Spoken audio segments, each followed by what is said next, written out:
Hi guys, it's Abdullah and welcome to my channel.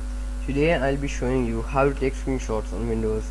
Screenshots let you capture exactly what you are seeing on your screen to share with others or for future reference.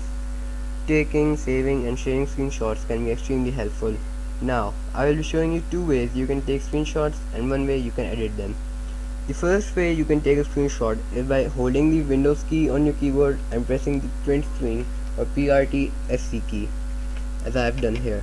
Windows will immediately take a screenshot of whatever is on your screen and add it to the screenshots or captures folder in Windows Explorer.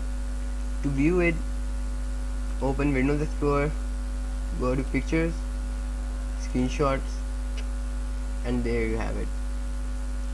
This one is the one that I have just taken, this one is old. The second way you can take a screenshot is by using Snipping tool, which is pre-installed on Windows.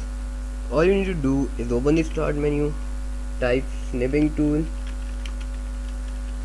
and click the first option, that is. Now you can click on new and take a screenshot of your desired area, as I am taking of here. Now you can even edit it over here, do whatever you want, erase it, and when you want to save it, just click this icon which says save snip.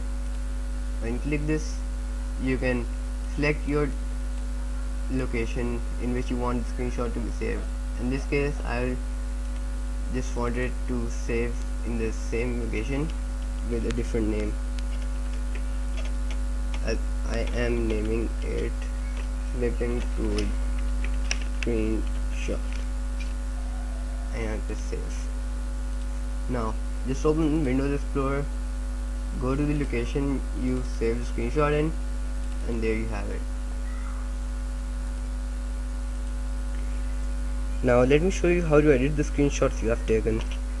First, go to the location your screenshots are saved, and now you can take any one of your screenshots that you have taken. As I have taken this one, right click it and then click on edit. This will open Microsoft Paint, in which you can edit your screenshot as required, and then you can click save and it will be done. Alright guys, thanks for watching and don't forget to like and subscribe.